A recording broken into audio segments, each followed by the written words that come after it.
हाँ तो प्यारे बच्चे कैसे हैं आप लोग। मैं आशा करता हूं कि आप लोग अच्छे होंगे। प्यारे बच्चे चलिए आज की क्लास में हम पढ़ते हैं हिंदी व्याकरण का टॉपिक है भाषा।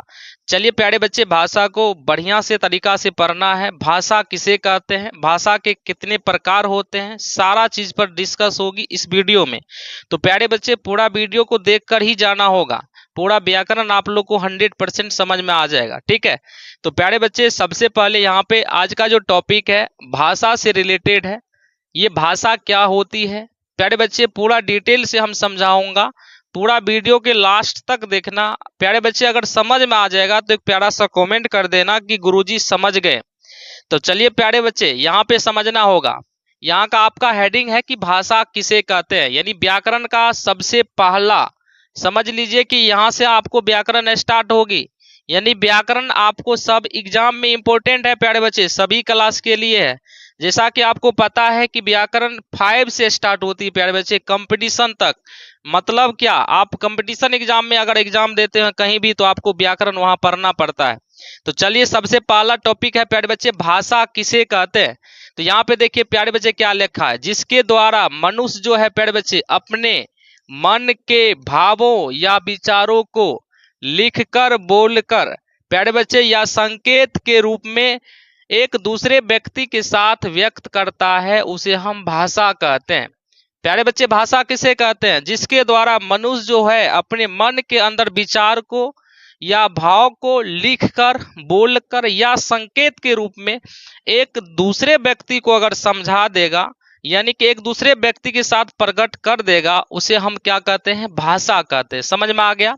मनुष्य जो है अपने मन के, जैसे मान लीजिए अभी हम आपको लोग पढ़ा रहे हैं तो मान लीजिए आप समझ रहे हैं मन की भावों यानी भाषा को आप 100% समझ रहे हैं भाषा किसे कहते हैं। तो मनुष्य जो होता है अपने मन के विचारों को लिखकर पढ़कर बोलकर या संकेत के रूप में एक दूसरे व्यक्ति को अगर समझा रहे हैं तो समझ लीजिए क्या है, एक प्रकार की भाषा है। चलिए प्यारे बच्चे अब समझेंगे। दूसरे शब्द में कहा जाए, यहां से देखेंगे कि शब्दों के द्वारा मन के विचारों को आदान प्रदान करने की साधन को हम भाषा कहते हैं। प्यारे बच्चे दूसरे शब्द में ये कह सकते हैं शब्दों के, यहाँ पे लिखा है प्यारे बच्चे शब्दों के द्वारा मन के विचारों को आदान प्रदान के साधन को हम क्या कहते हैं, भाषा कहते हैं।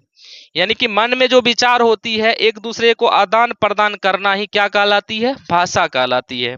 चलिए अगला हेडिंग है प्यारे बच्चे भाषा के प्रकार, यानी भाषा के कितने प्रकार है। तो प्यारे बच्चे भाषा के मुख्य रूप से 3 प्रकार होती है। कितने प्रकार होती है, 3 प्रकार। पहला प्यारे बच्चे यहाँ होती है मौखिक भाषा। पहला क्या होती है, मौखिक भाषा। दूसरा होता है लिखित भाषा। तीसरा होती है सांकेतिक भाषा। प्यारे बच्चे भाषा की प्रकार जो होती है 3 प्रकार होती है। पहला क्या होती है, मौखिक। दूसरा क्या होती है, लिखित। और अगला क्या होती है, सांकेतिक। तो चलिए प्यारे बच्चे सबसे पहला हम समझेंगे मौखिक भाषा किसे कहते हैं।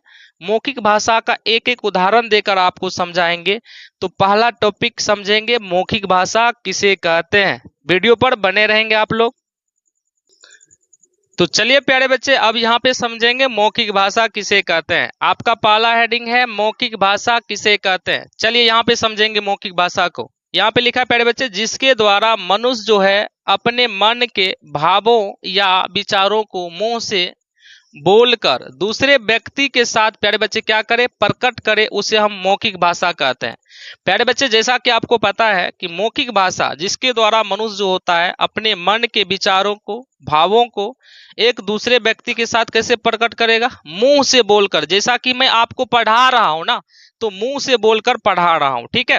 और मुंह से बोलकर पढ़ा रहे हैं, कोई जैसे मान लीजिए मुंह से बोलकर कोई समाचार सुन रहे हैं, मान लीजिए मुंह से मान के चलिए कोई बोल रहा है ना तो सुन रहा है, मतलब मुंह से बोला हुआ चीज। जैसे मान लीजिए आपको अगर आप सुन रहे हैं ना तो ये कौन सी भाषा होगी, मौखिक भाषा। कोई समाचार टीवी में सुन रहा है, कौन सी भाषा होगा, मौखिक भाषा। यानी किसी का मतलब बोला हुआ चीज को सुन रहे कान से, उसे क्या कहते हैं, मौखिक भाषा।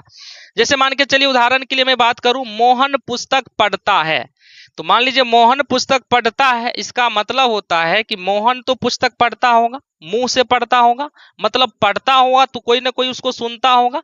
तो प्यारे बच्चे मुंह से बोली जाने वाली भाषा को मौखिक भाषा कहते हैं। जैसे शिक्षक बच्चे को क्या करते हैं, पढ़ाते हैं।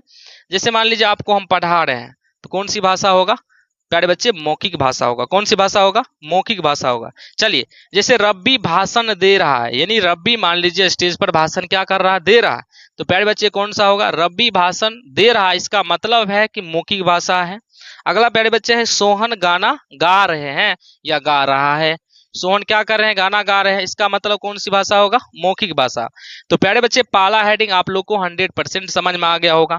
क्या प्यारे बच्चे मौखिक भाषा आप लोग को 100% समझ में आ गया? एक बार प्यारा सा कमेंट कर देंगे।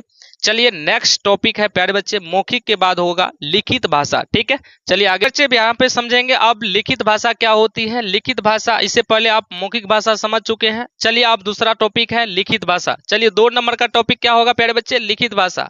तो यहाँ पे लिखित भाषा किसे कहते हैं? तो यहाँ पे देखेंगे जिसके द्वारा प्यारे बच्चे मनुष्य जो है अपने मन या भावों या विचारों को लिखकर प्यारे बच्चे क्या करता है? एक दूसरे व्यक्ति के साथ क्या करता है? प्रकट करे, उसे हम लिखित भाषा कहते हैं। डेट मीन्स मतलब क्या होता है? जिसके द्वारा मनुष्य जो होता है अपने मन के अंदर जो विचार होता है या भाव होता है, यानी एक दूसरे व्यक्ति के साथ लिखकर प्रकट करेगा, उसे क्या कहेंगे? लिखित भाषा। जैसे मान लीजिए कोई किसी को लेटर देगा या चिट्ठी लिखकर भेजेगा, तो कौन सा भाषा होगा? लिखित भाषा। जैसे मान लीजिए किसी को आप पेन से यानी अपने हाथ से लिखकर कुछ दे रहे हैं ना, तो कौन सी भाषा होगा? लिखित भाषा। चलिए इसका हम जैसे समझ लेते हैं। जैसे मोहन पत्र लिखता है, मोहन क्या करता है? पत्र लिखता है। प्यारे बच्चे मोहन अगर पत्र लिखेगा तो हाथ से लिखेगा, कलम से लिखेगा। तो मोहन पत्र लिखकर किसी को देगा। पत्र किसके लिए लिखेगा? दूसरे के लिए लिखेगा, किसी को तो भेजेगा ना। तो मतलब अपने मन के अंदर जो विचार होगा ना, उसको लिखकर दूसरे व्यक्ति को भेजेगा और दूसरा व्यक्ति उस पत्र को पढ़ के समझेगा, इसका मतलब लिखित भाषा होगा। जैसे सोहन निबंध लिखता है। सोहन क्या करता है प्यारे बच्चे? निबंध को लिखता है, यानी निबंध किसके लिए लिखता है? दूसरे व्यक्ति के लिए लिखता है।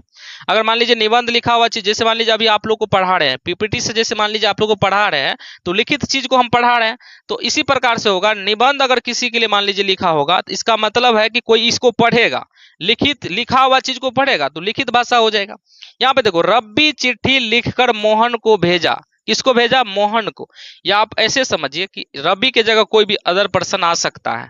मान लीजिए किसी को आप लेटर भेज रहे हैं, तो कौन सी भाषा होगा? लिखित भाषा। मतलब हाथ के द्वारा आप लिखकर किसी तीसरे पर्सन या दूसरे पर्सन को भेज रहे हैं, इसका मतलब है कि वो चीज पढ़ के वो समझ रहा है, इसका मतलब लिखित भाषा। समझ में आ गया? लिखित भाषा और मौखिक भाषा आप लोग को 100% समझ में आ गया होगा। तो प्यारे बच्चे नेक्स्ट टॉपिक होगा आपका सांकेतिक भाषा। अब समझेंगे अगला टॉपिक है सांकेतिक भाषा किसे कहते हैं। चलिए उसको समझ, चलिए अब यहाँ पे समझेंगे प्यारे बच्चे। तीसरा टॉपिक होगा आपका सांकेतिक भाषा। तीसरा टॉपिक क्या है? सांकेतिक भाषा किसे कहते हैं। चलिए प्यारे बच्चे सांकेतिक भाषा क्या होता है? यहाँ पे है जिसके द्वारा मनुष्य जो है प्यारे बच्चे अपने मन के भावों या विचारों को संकेत व इशारे के रूप में दूसरे व्यक्ति के साथ क्या करता है प्यारे बच्चे? प्रकट करे, उसे हम सांकेतिक भाषा कहते हैं। अब यहाँ पे समझेंगे जिसके द्वारा मनुष्य जो होता है अपने मन के विचार को, भाव को संकेत के रूप में हो या इशारा के रूप में हो, दूसरा व्यक्ति को समझा सके, उसे हम सांकेतिक भाषा कहते हैं। जैसे मान लीजिए आप लोग कि कोई व्यक्ति मान के चलिए अगर मान लीजिए नहीं सुन रहा है ना, मतलब ऐसे समझिए कि वो बहरा इंसान है, मान लीजिए उसको कैसे समझाएंगे? तो मान के चलिए अगर मान के चलिए नहीं सुन रहा तो उसको इशारे देकर आप बुला सकते हैं, है कि नहीं है? तो उस प्रकार की भाषा वहां यूज होगा। जैसे सोहन मोहन को इशारा करता है, मतलब कोई किसी को इशारा कर रहा है, संकेत कर रहा है। जैसे मान लीजिए आप चौराहे पर या रोड पे यातायात करते होंगे तो आपको संकेत दिया रहता है, इस प्रकार का फिगर आता है जो आगे स्कूल है, संकेत क्या रहता है? या मान लीजिए कहीं मोड़ है, इस प्रकार से आपको तीर घुमा देता है कि आगे चल के आपको क्या है? टर्न लेना है, मोड़ है आगे, या आपको ऐसे भी लिखा रहता है। यानी इस प्रकार की बोर्ड पर आपको मिल जाएगा, सांकेत के रूप में कुछ ऐसे चीज होता है जो कि आपको मिल जाता है, उसे हम सांकेतिक भाषा कहते हैं। यानी किसी को इशारा देके बुलाना या किसी को संकेत करना। अगला यहाँ पे है गौतम मदन को आंख मार रहा है, इसका मतलब क्या है? वो आंख मार के इशारा कर रहा है, ठीक है। सांकेतिक मतलब होता है किसी को संकेत करो या इशारा करके बुलाओ, है ना। अगला है चौराहे पर यातायात को नियंत्रित करता है। चौराहे पर क्या करता है? यातायात को नियंत्रित करता है। जैसे मान के चलिए चौराहे पर आप देखे होंगे, जैसे मान के चलिए चौराहे पर आप सिग्नल होती है, सिग्नल में क्या होती है? सभी कलर का सिग्नल यहाँ पे होता है जो कि संकेत देता है। आप उस संकेत से क्या करते हैं? इसमें मान के चलिए रेड होता है, ब्लू होता है, ग्रीन होता है, पीला होता है, इस प्रकार से। तो आप क्या करते हैं, आप इसको संकेत को समझ के आप यहाँ पे क्या करते हैं, पार्किंग करते हैं। यानी मान के चलिए संकेत मान लीजिए रेड का है, इसका मतलब आप नहीं पार्क कर सकते, आप वहां ठहरिएगा, जिससे आपका हरा यानी कि हरा होगा, इसका मतलब आपका लाइन क्लियर है, आप जा सकते हैं। तो आपको सांकेतिक भाषा 100% समझ में आ गया होगा प्यारे बच्चे। सांकेतिक का मतलब होता है कि मतलब जिसके द्वारा मनुष्य जो है किसी भी दूसरे पर्सन को संकेत के रूप में इशारा करके दूसरे को समझा सके, उसे हम सांकेतिक भाषा कहते हैं। तो प्यारे बच्चे आज की क्लास में आप लोग का था कि भाषा क्या है, भाषा के कितने प्रकार होती है, सारा चीज आप लोग को 100% समझ में आ गया होगा। तो प्यारे बच्चे वीडियो पसंद आए तो वीडियो को लाइक करना, ज्यादा से ज्यादा तक शेयर करना। आज का व्याकरण का पहला टॉपिक था, नेक्स्ट टॉपिक में मिलते हैं। प्यारे बच्चे चैनल पर अगर नए होंगे तो चैनल को सब्सक्राइब कर लेना, बेल आइकन का घंटी को दबा देना, क्योंकि नेक्स्ट वीडियो आपका आते ही रहेगा। धन्यवाद।